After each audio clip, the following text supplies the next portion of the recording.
Akeke kisah kuburan di tangan.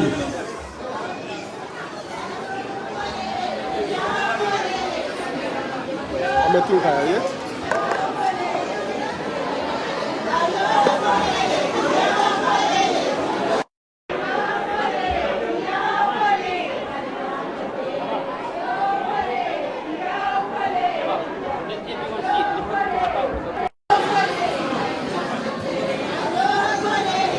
Kota Akhirnya alat untuk pendapat Al-Quran Barban dalam Tomata Nampak kepada sejak kasus di Barban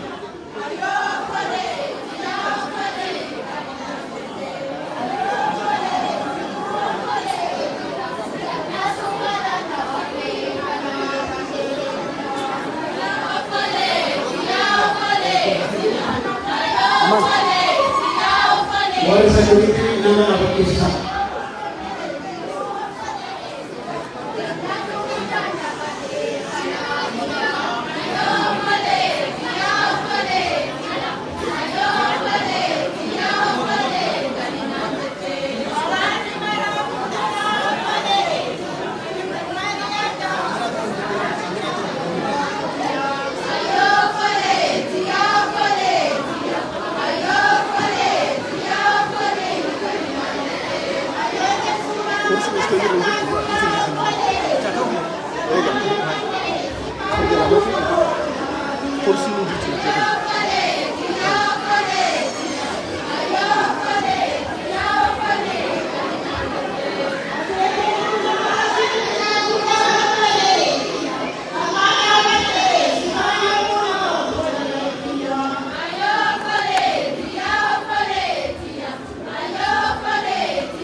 Rafuru ya ada dulu ya.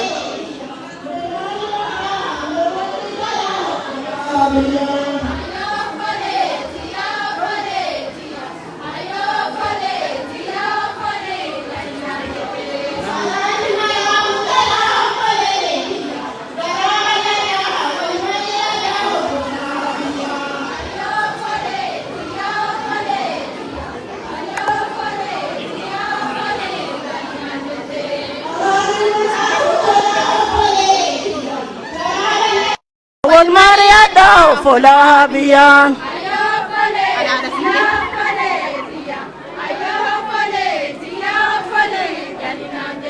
anada sinke anada fola fola diya garam pada won fola biyan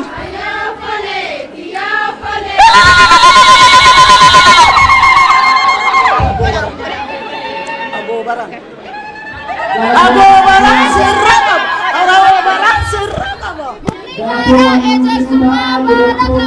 Negara ejar semua balakaba.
Haye galatoma hundinuu bakka nuu qabadhaam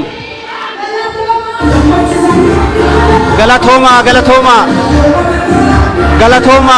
dubartoonni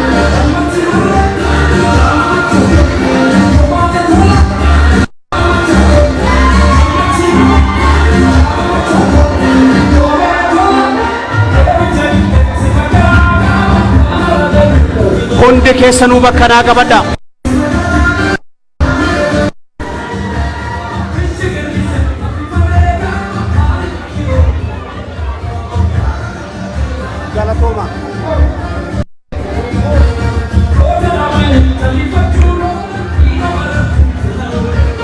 Hayyee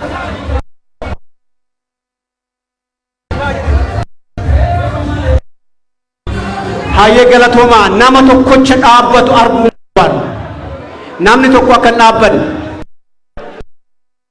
wajjin namni tokko akka hin dhaabbanne keessa dura kanaan.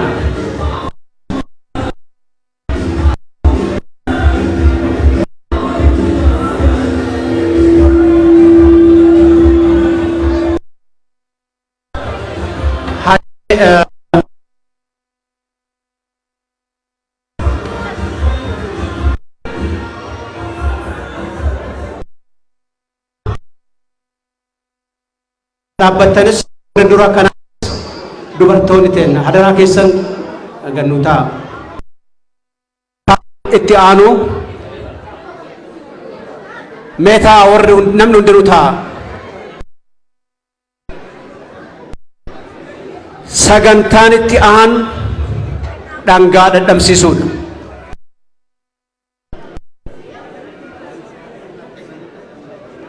Wallaga'uuf namni ni dhaga'amaami taa'uu qaba. Suuraa warri kaa'uuf dhaabbattanis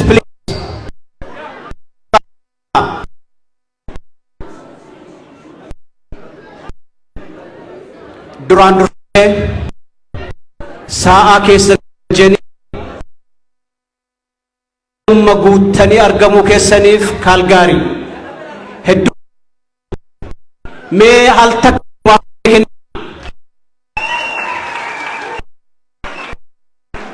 mee edmannaa in dhagee kun reeddiir biran dabalee akkas edmantaniin tun beektanii Minnesota kanaaf argaa jechuun kabajamtoota hawaasa ummata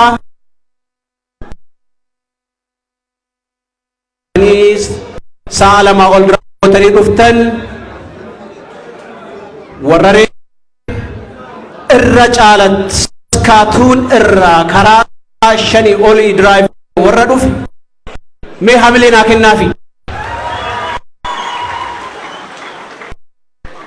Ummanni kun Edmonton dhaqanii algaariinis hafuun qabu jedhanii dhufanii dura kanatti argaman dhugumatti ummata galatoonfatamuu qaba jechuudha. Qajeela gara eebbaatti mee waan jedhu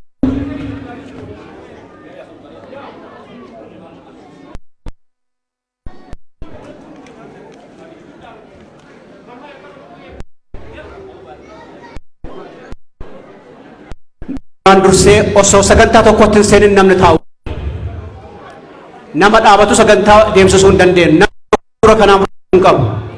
Please warri dagalee san dhaabbattan bakka qabadhaadhaa ta'a. Hayyee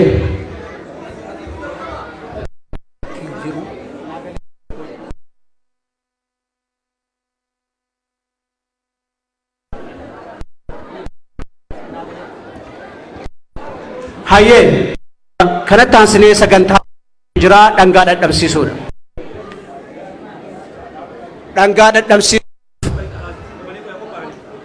mee dubartoonni keenya qophii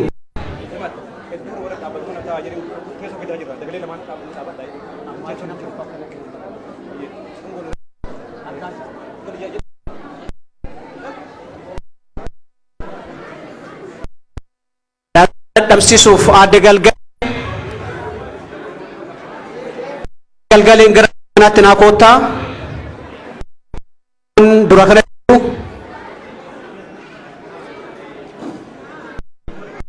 mee dubartoota dhangaa mi'aawaa kana qopheessaniif hamilee kennaa.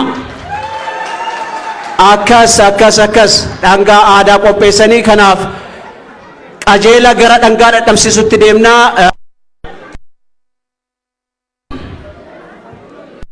Abbaan bilisa dura kanatti yoo nu gargaartan hedduu galatooma.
Michael Rabas. Asau juga Michael Rabas. Nama awak juga dia asau. Negara asal. Aye galuga.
qajeela gara saara kabajaa haawwani teenan hudha gara mi durataa keenya wajjin osoo nu dhiyaatanii akkasuma warra waliin ta'u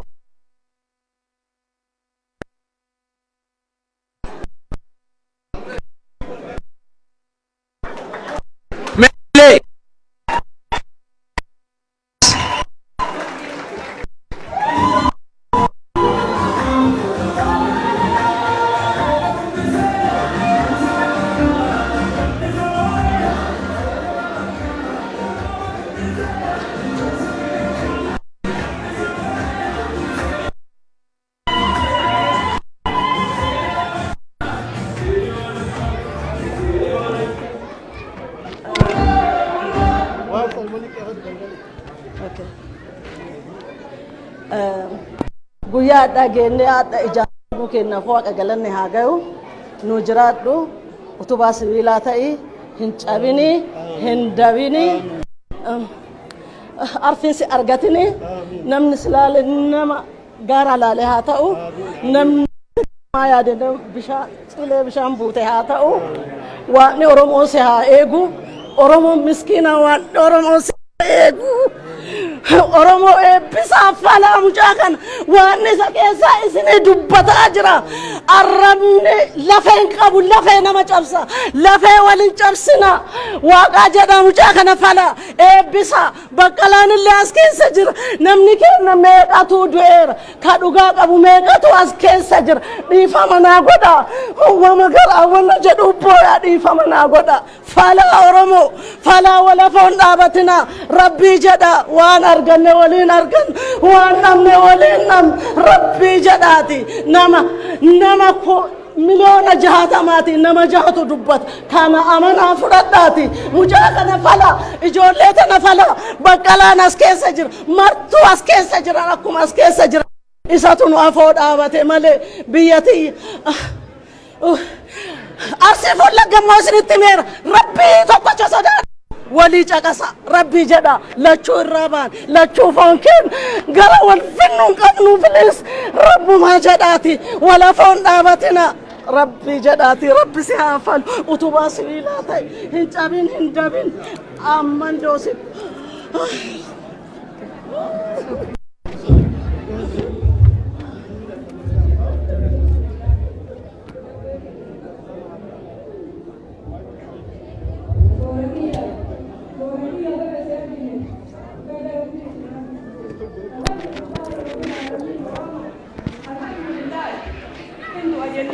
jira arginan jenne galata keeti ya rabbi galanni si aagai alhamdulillah shukran alhamdulillah sitti shakarra riyota tantelle tasi waliin baate alhamdulillah dote sanille rabbi jazaa kafalu fi jawariki jaalattu lubbun tanteetenna tanteeteeti sila sidura duunaa jenna kanama dura duu rabbitu beeka lubbuu tantee nuu kenni nurraan deeminis hin jenne hin deemu natti hin dubbatinaa jette hin dubbannu jallifne rabbi si haa eegu amma lubbuun tee hin baay'ini teenna si dura haa baatu lubbuun teenna si dura haa baatu ati qeerroof dhaabatta jaarsaaf dhaabatta jaartiif dhaabatta rabbi si haa eegu si dhanna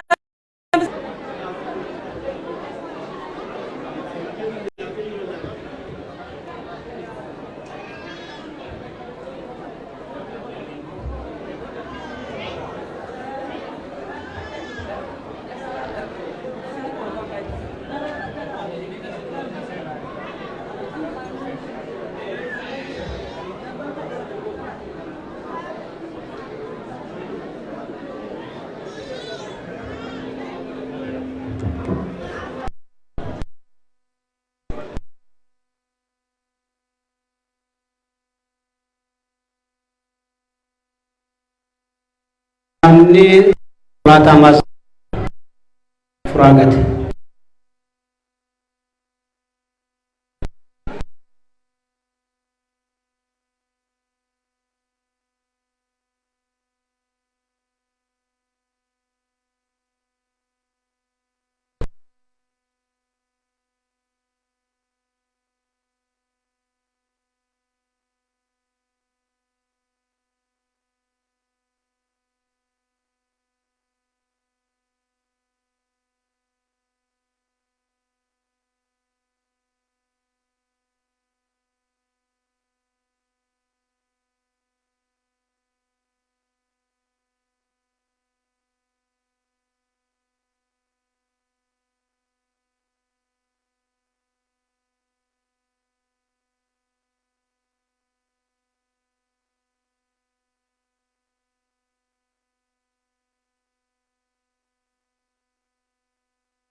إمام كنا مي عمل كنا في وجرات النصارفا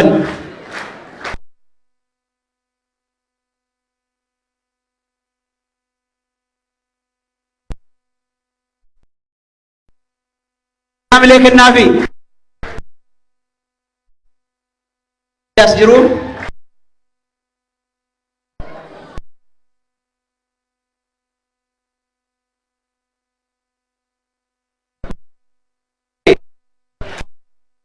أسجر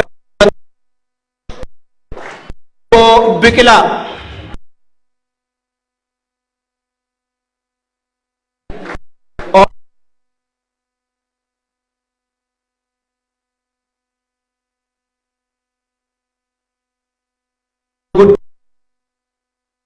amanti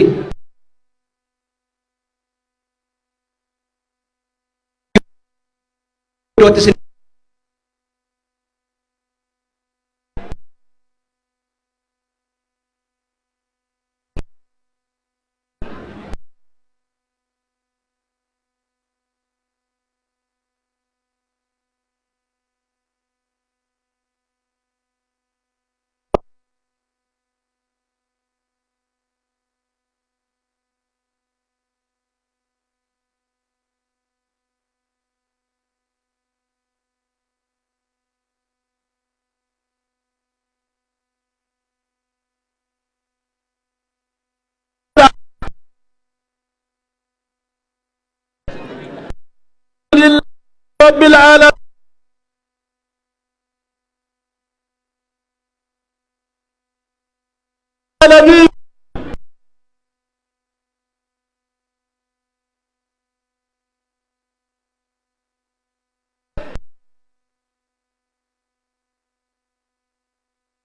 isuma bira eina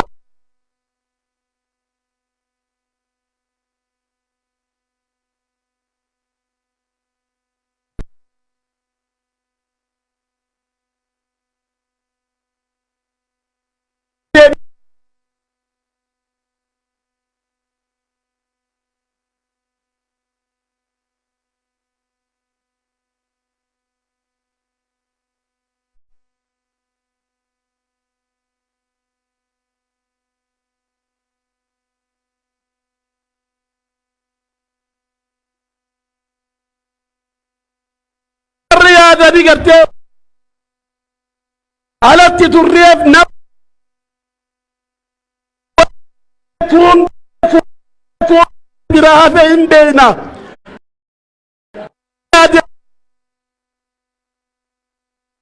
هذه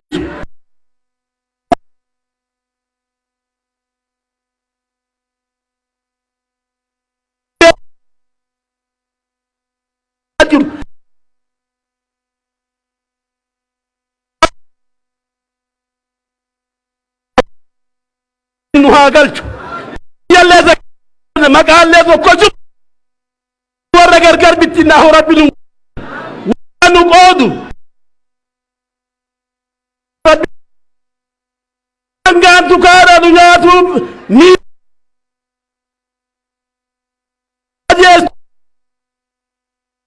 ورثني كيسا ديك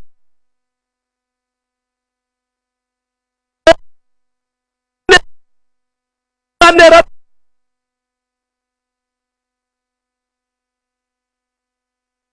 الكبير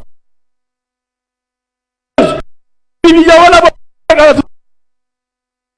اللي ربنا ما نهى نهى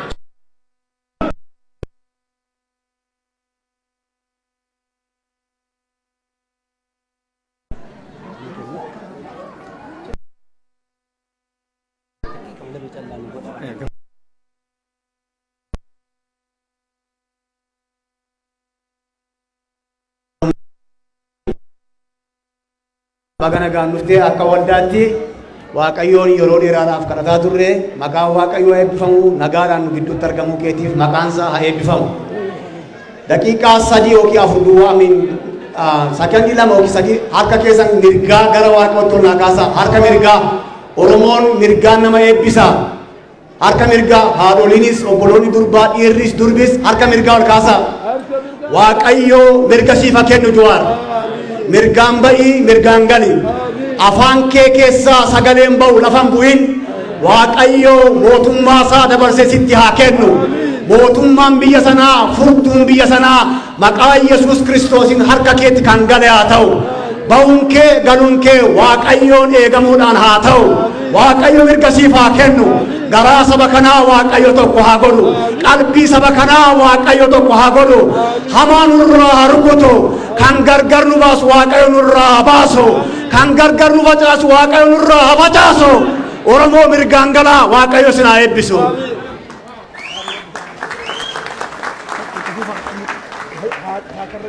Ayyee ulfaadha ummata keenya guyyaan har'aa kun guyyaa galatuuti waaqa galanni haa ga'u wanni guddaa jennu hin jiru ummanni keenya biyyatti beela qaba waraanatu jira yaa rabbi waraana kana nurraa dhaabi jecha waaqa haa kadhannu yaa rabbi waraana kana nurraa dhaabe yaa rabbi nagaa biyya keenya buus yaa rabbi beela biyya keenya baas biyyi keenya duri African bread basket jedhama bara 50 fakees arda biyyi keenya beelahee namni keenya beelaan dhumaa jira yaa rabbi hongee kana nurraa kaas yaa rabbi rooba keenuu roobe yaa rabbi ummata keenya jaalala kenne yaa rabbi nagaa biyya keenyatti buusi yaa rabbi nagaa biyya keenyaa dheebonne maal dhageenna jenna yaa rabbi hamtuu tana nurraa dhaabe ummata keenya yaa rabbi jaalala kenniif mootummaan keenyallee akka ummataan wal hubatu yaa rabbi qalbii kenniif namni biyya qabaachuu keessatti ni yoomu yaa rabbi hiyyummaa kana nuu didi ummanni keenya ka as jirtan hundumtuu ummata keenya waaqa kadhadha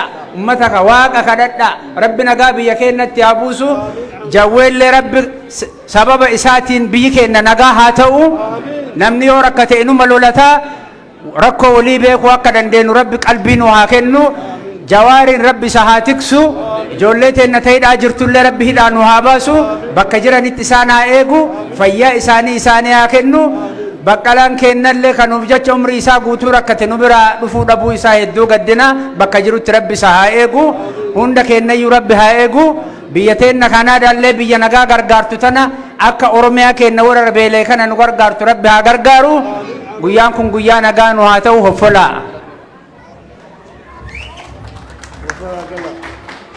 Alhamdulillah rabbil alamin daqiiqaa baay'ee isinirraa fudhadhu hin dheeressullee garuu sagalee warra duubaasan warri kursii baatanii deemtanillee bakkuma jirtanitti dhaabbadhaatii na wajjiin aamin jettanii Oromooni amata 150 cabee amata 150tti kubbaan amma ganda biraan irraa galte alhamdulillahi rabbil alamin maa shukrii laafistan hin jirtu dubbiitun duraan finfinne irratti wal fixxi amma waan finfinnee dhiistee achi yaateera yaa rabbi nutti hin deebisin kabiraa waan namaa hin galin lolli maatii tokko keessattuu hin fayyadu ilma sadii qabaachuun gaarima ka lolullee ka tolullee ka gorsullee kafaa'oon abbaa jara maraati dhugaa moo soba maarroon sodaachisaa jara maraati dhugaa moo soba ijoolleen biyya waa balleessitullee homatu tolaa jira rabbi haa qajeelchu amma oromoo tanatu jalaa badee dhagaa dhugaa yoo walitti himne wayya kaan argitan kaan hojillee daayixanii yoo kaan yeroo hedduu wanni isin gaafattan ati daqiiqaa lama qofa hin geessa mee afachuu eebba nama hedduu eebbisa manatti illee namni du'aayii godha tana dabarfadhaa dhageeffatu Jawaar gaafii kana booda gaafatamuu hin qabu keessatti guddadhe waa'ee qabsoo oromoo waa'ee abaa'oo ana isarra namni beeku jira hin jiru gaafiin akkana tokkoffaa irraa dhaabbatuu qaba irraa dhaabbatu innuu oromoo tokko jirullee waan beeka kafaa'oo keessa ka jirullee dhumaa kaala jirullee dhumaa jira kamaarroo hojii jirullee dhumaa jira ka biyya keessa ijoolleen itti jirtullee dhumaatuma jira akka sadiittu dhumatu dhumaa jira aqli wa in arginu beeku qabna rabbi of nu abeesis آمين آمين آمين ما لا فيس آمين يا رسولنا ربي وعلا فيس ما أولكا من قدونو إنتتي من قدونو لا بتاجي أولكا مي أولكا ربي سنابين كيس أبوتي ربي نكيس هابو لولي سجرا جنا درا فين نامو بني سيمولونا تشيوس أكمنو رايا سر ربي نندبسين أمو أفان تكو ربي نهاجو سبب سب لبي نكيس جوتولي ربي بيني زوم زلموتي يو بيني زوم نجار اللي بيني زوم ده بيني زوم سدينو إنجبنا تكيسل لي ربي أكاد يلتو كدا كفاو اللي أكابته هذا لغو كدا اللي جربتو لا هاجا نجا أنقل نو هاجلجو نجا نو تاسا كيتانو وبوليسكيا جوارين كيا هايون كيا وري سعودي وري رجالا إمام بويوف دام سادات نتداما أكو رومو الدنيا تت وني إسادا منام يكوني نما كله أكو أنوي كله وادي كوي سيجرته كنا كنا ليه مالي لينو ثانكواني لاتي سلاتري ثالثنا إنو جلك ترى بالله تكرا كنا نورا مسلا لواني لاتي سلاتو كلام قرآن ربي كيسا كيو كنا يفكر عليه वो तो उनका बनाया करा रब्बु इसाबासे जो इनका इना वो इनका सीसा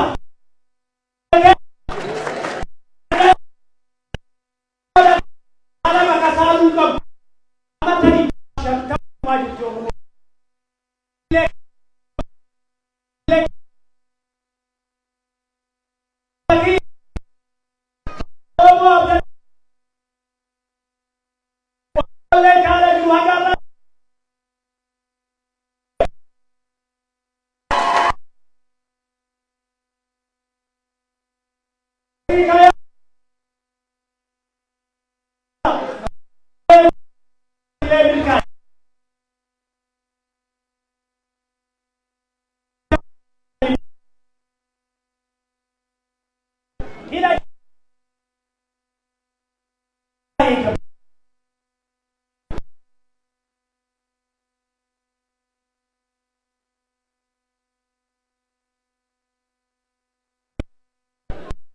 كمان هي حفظه الله جيته ربي جنة عالم جنة عالم جنة عباتي توالي قال اتقافة شيء نقرتين في عبد الله والله أجل لكينا هو وليه نبني يوم بشان الجبل يوم وفتح هو وليه تندقتنا جزيه توكو دينا ولي كننا ركزت متى ولي دينا وانت Egabe, haka jara abo Rabbi Hawas.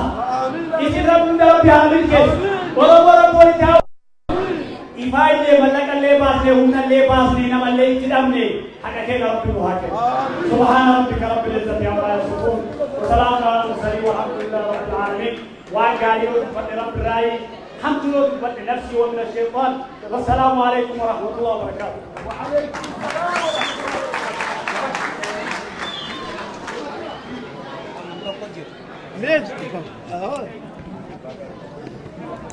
sempat dekar.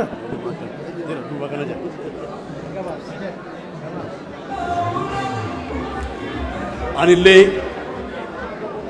waldaa afaan Oromoo Kalgaarii irraa dhufee hundaa dursee obboleessa keenya hunda kennaaf obboleessa ta'e obboleessa keenya Jawaariin baga waan sibaasee baga nagaan hiikamtee gidduu kanatti argamtisiin jedha.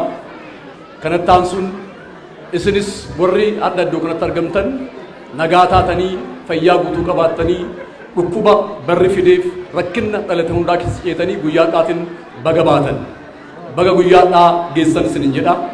Kanattaan sun immoo waa'ee biyya keenyaa waa'ee saba keenyaa dabarsanii waaqa kennana furmaata kan fidu waaqayyoo furmaan harka waaqayyoo jira. Waaqayyo biyya keenyaaf nagaa haa buusu saba keenyaaf nagaa haa buusu duuti haa dhaabatu dhukkubni haa dhaabatu nagaan biyya keenyaaf haa ta'u maqaa Yesuusiitiin ameen.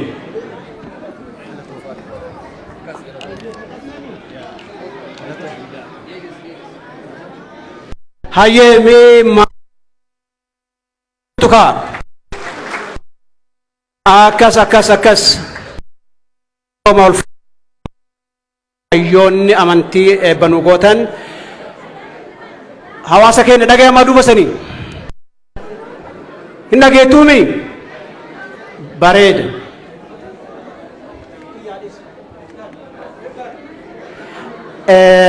Amma sagantaan anuu hawaasa bareedaa kana bareedaa kana kan bakka bu'anii hoogganaa jiran keessaa hooggana hawaasa Oromoo magaalaa Kaalgaarii obbo Roobeeraa gara waltajjiitti isiniif affeera. Mee hamilee naa kennaafi. Hamileen hin jirtu hoogganaa keessanii akkanatti hamilee kennitanii.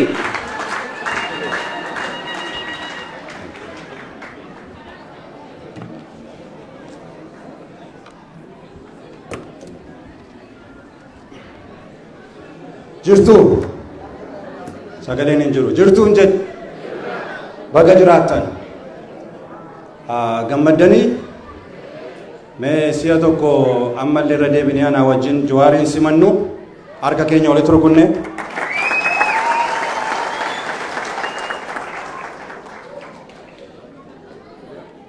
Duraan dursee hawaasni keenya magaalaa Kaalgaarii akkasumas keessummoonni keenya naannoo Kaalgaarii irraa argamtan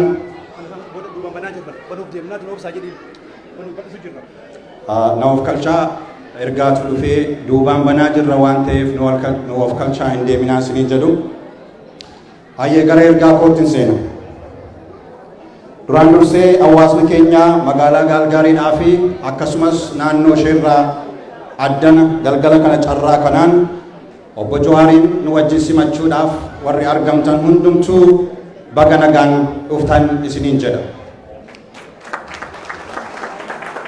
Koreewwan sagantaa akkas bareedu kan ijibbaata hedduutiin torbanoota darban kana keessa galgalaaf ganama itti dadhabanii hojjechaa turan koree sagantaa kana qindeessanis akkasuma galata guddaa isaaniif gachuu barbaada. Galatoomaa jechuun fedha. Akka saba Oromootti akkasumas immoo akka hawaasa magaalaa Kaalgaariitti waggoottan lamaan nuyi keessa dabarre ijibbaata jabaa ture. Guyyaa gaafa Hacaaluun biyyatti wareegame kaasee hooggantoonni siyaasaa keenya obbo Jawaar dabalatee obbo Baqqalaa Garbaa, Hamzaa Mooranaa namoonni siyaasa Oromoo hoogganan hundumtuu mana hidhaatti uguramanii kaasee hawaasni keenya magaalaa Kaalgaarii keessa jirtan hundumtuu guyyaa bonaatti aduudha utuu hin jedhin yeroo cabbiitti qorra keessa gaafa dadhabame immoo konkolaataadhaan warra sagalee dhabeef sagalee ta'uudhaan ijibbaata guddaadhaan utuu hin nuffin hiriira nagaa ba'aa turtan. Galgalli kun deebii keessa waan ta'eef baga gammaddan isiniin jechuun fedha. Kanatti dabaluun obbo Jawaar, obbo Baqqalaa fa'aa hiikamuun isaanii qabsoo uummata Oromootu galma ga'e osoo hin taane imalli keenya ammayyuu itti fufa waan ta'eef warreen ammayyuu mana hidhaa keessatti ukkuramanii jiran amma gaaffiin Oromoo hundumtuu guutuutti deebi'utti qabsoon keenya tokkummaa keenyaan itti fufaa jechuun barbaada. Akka hawaasa magaalaa Kaalgaariitti akka hooggantoota community kanaatti wanti nuyi isinirraa barbaannu dhaamsa nuyi isiniif qabnu tokkummaadha. Garaagarummaa amantaa keenyaa, garaagarummaa siyaasa keenyaa waliif kabajuudhaaf, jaalalaaf, tokkummaa waliif kennuudhaan, wal jaallachuudhaan akka kanatti waliif dandeenyee amma har'aatti I want to congratulate Kaalgaarii rakkina addaa hin qabnu meessa kanaaf tokkummaa keessaniif harka waliif rukutaa. Jaalalli isin jidduu jiru, tokkummaan isin jidduu jiru jabaatee akka dhaabbatuuf rakkinoota naannoo keessaa nutti ka'an lafa ijaaramnee jirrutti waldaa kiristaanaa akkasumas mooskii afoosha keenya keessatti tokkummaa keenya jabeessannee akka eeggannuuf dhaamsa hooggantoota community hawaasa magaalaa Kaalgaariiti. Egaa amma keessummaan nuyi kanaan dura eegaa turree obbo Jawaaris nu gidduu jiru asumaan dhaamsa isiniif dabarsuu jiru akkasitti deebinee waliin agarru waan ta'eef Oogasti gaafa 19 aga 21tti qeerroon magaalaa keenyaa torban Oromoo waan qopheessanii jiruuf akkuma kana bareedanii jirtan guyyaa sanatti illee akka nu argamtanii Oromoo akkuma edimentanitti ol kaasne magaalaa Kaalgaariittis Oromoo ol kaasuudhaaf dhaamsa isiniif dhaamaa amma sirra deebi'ee galgala gaarii isiniif hawwaa ulfaadhaa.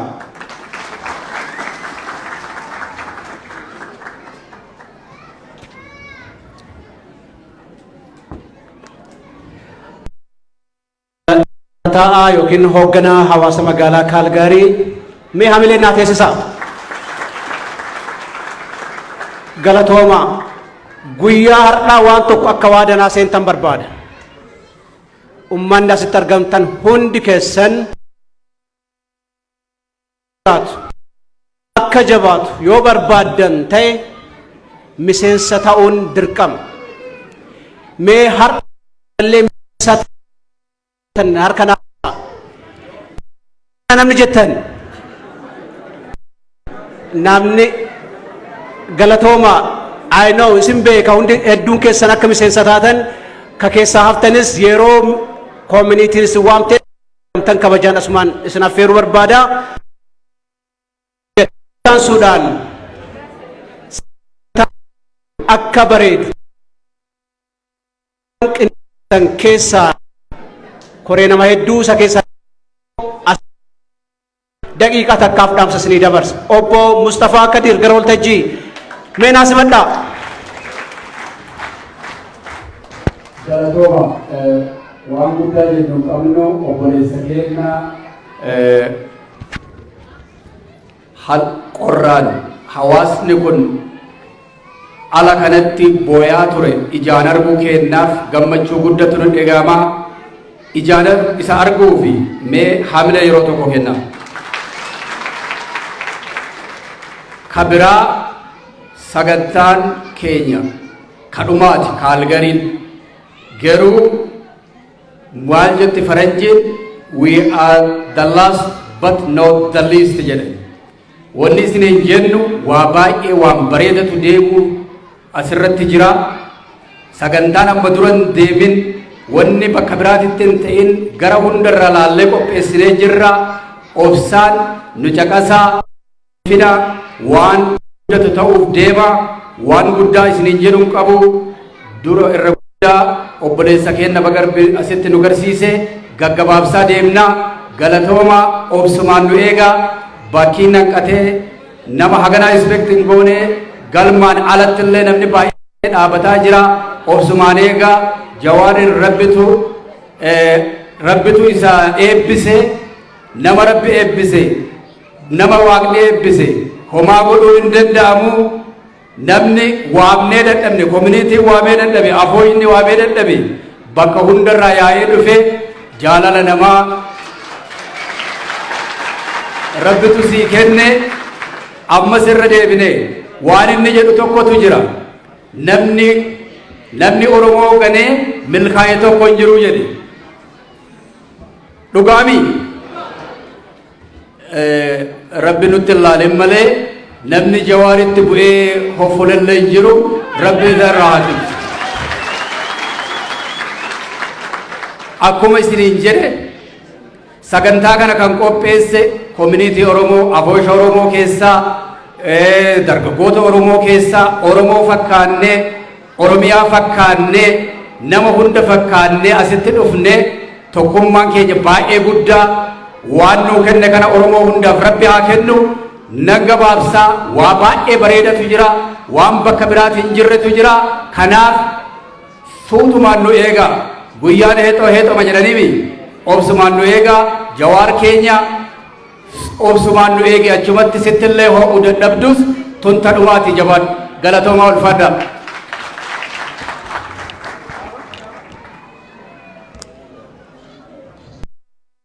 Mee hamilee nama kana Mustafaa faamileen ni laaffatti. Galatooma saahiba waan taateef hin jedhina. Hawaasa keen hedduu ulfaadha galatooma sagantaan keen itti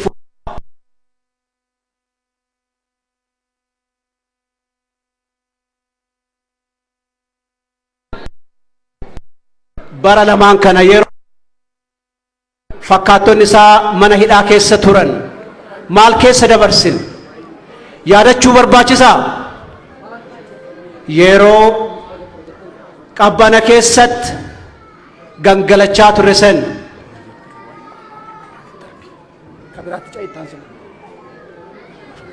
afaan keessan qaban sagantaa san irraan utaalaa. Sagantaa kanatti aansuudhaan sagantaa silaa qophaa'e xiqqoo tunaaf sagantaan kanatti aanuu dhiiroo nama waa dalageef maal godhan ni galatoonfatan ni badhaasan. Kennaa jechuun wanni ati nuuf dalagde nu biratti fudhatama argatee jirra galatoomi jechuuf kan kennamuufiif jechuu kan jalaa dhufuuf ammoo kennaan hamilee ta'a ni jabees kabiraatis akka daandii sanitti dhufu godha. Kanaaf yoo haganuma jedhe waa'ee kennaa kanaa irraa akka xiqqoo waanaaf dubbatan paastar Lataa gara waltajjiitti affeera. Mee hamilee kennaafi.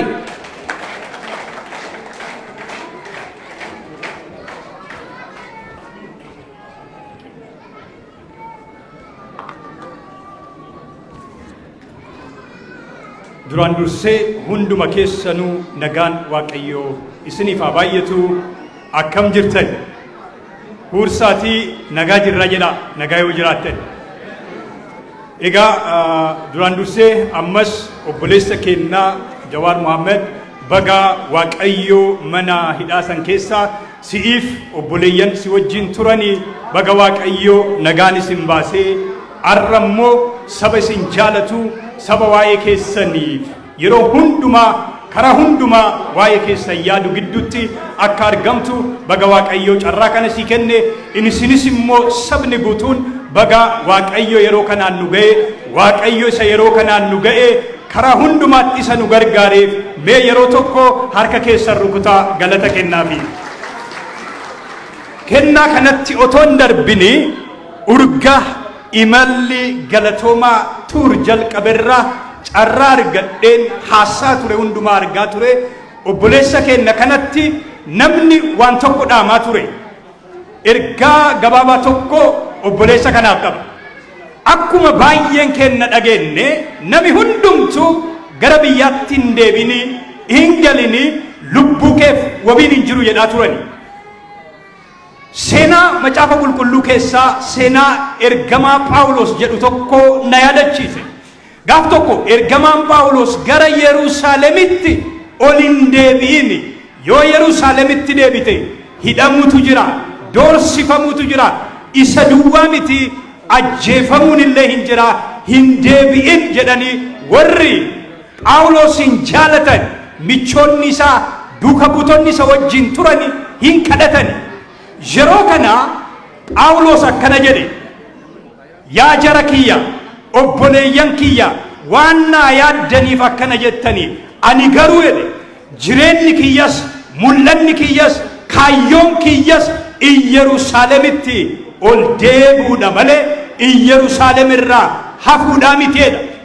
Yeroo kana warri isa waliin jiran akkana jedhan ergaan obboleessa kiyyaaf qabas bira egaa jedhan Phaawulos nu sarmuu didee jennaan jaalalli Waaqayyoo haa ta'u jennee hin dhiifneedhaan.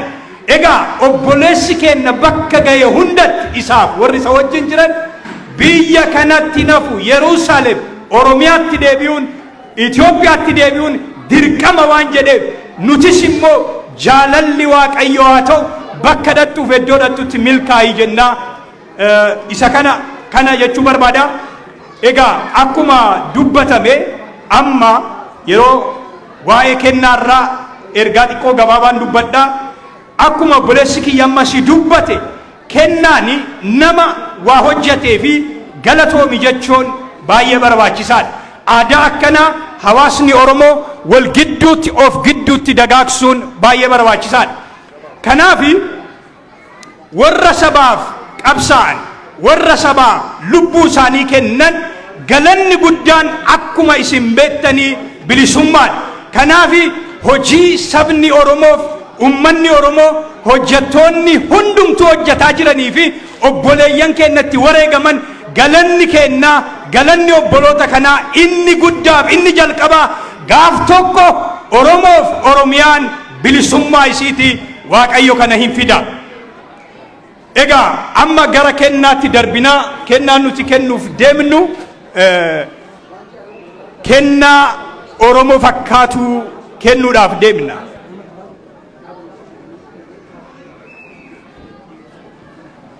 Kennaan nuti kennuudhaaf deemnu maal jechuu barbaanne kennicha hin dhageettu kennaa kana gaafa kennin ilmaan Oromoo hunduma paartii kam keessa iyyuu kan jiran murna kam keessa iyyuu kan jiran bakka kam keessa iyyuu kan jiraniif nuti hawaasni Oromoo magaalaa Kaalgaarii karaa hundumaanuu isin cinaa jirraa isin waliin jirraa waan nu hojjettaniif galatoomaa waan nu hojjettaniif eebbifamaa kana caalammoo wareegamni isin saba kanaaf kafaltan takkaa fuula saba Oromoo duratti fuula Waaqayyoo duratti illee hin dagatamu galatoomaa jenna.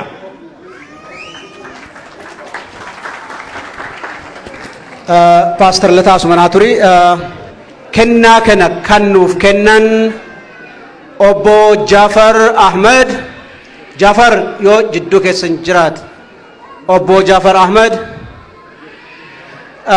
akkasumas itti aanaa hoogganaa koree hawaasa Kaalgaarii obbo Gammachuu Diimaa hayyee galatooma kennaan kun sarpiraayiziidha. Mee yooma baname ilaalla jechuudha. Eenyuuf akka kennamu Pastor Lataan nuuf dubbisaa akkasuma eenyutti akka kennamu isiniif waama. Obbo Garbaabaa nu keessa jiranii? Okay. Kennaa kana yoo isaan hin jirreef obbo Jawaarimatti kennanna. Okay. Obbo Istifaanos yoo nu keessa jiraatan. Istifaanos dhufaa jiranii hamilee kennaaf himee. Kennaan kun maalii akka hin jenne. Akkasumas kennaa sadi qabna. Sadiinuu kennaa adda addaati. Jalqaba obbo Istifaanosiif kan kennamu dhaabbilee sadiin Oromootiif hawaasni magaalaa Kaalgaarii kennaa qaba. Jalqaba adda bilisummaa Oromoo kan Jaal Daawud Ibsaatiin hoogganamuuf kennaa kenninaa. Kennaa akka nu kennan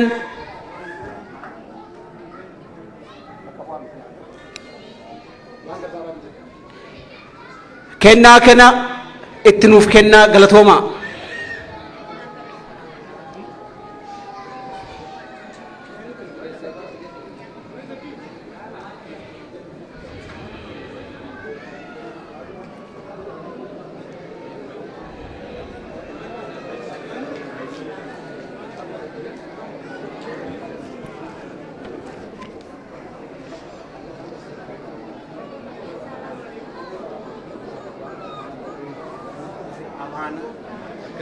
Galatooma bakka bu'aa osoo hin ta'in bakka isaan hin jirre waan ta'eef isumatti amaanaa kennataa jirra jechuudha. Galatoomaa itti nuu kenna akka nuu bantanis asumaas isin gaafan. Mee gara as baay'itii nuu garsiisa.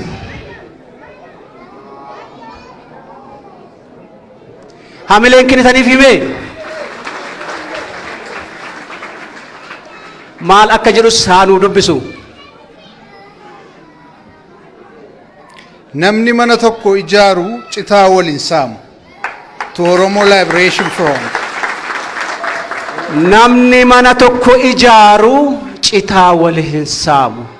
Adda bilisummaa Oromoo kan Jaal Daawud Ibsaatiin hoogganamuuf kan kenname jechuudha. Hamilee kennaaf hime. Akkas galatoomii bakka itti naa deebii mee bakka naa deebisa hamileedhaan.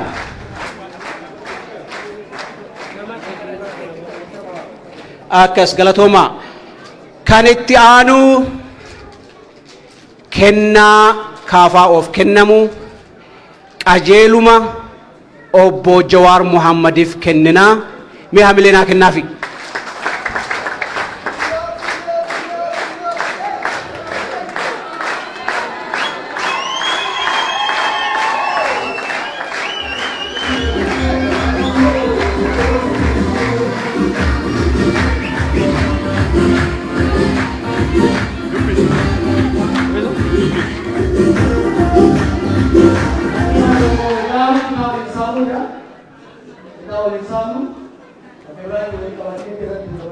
Amin,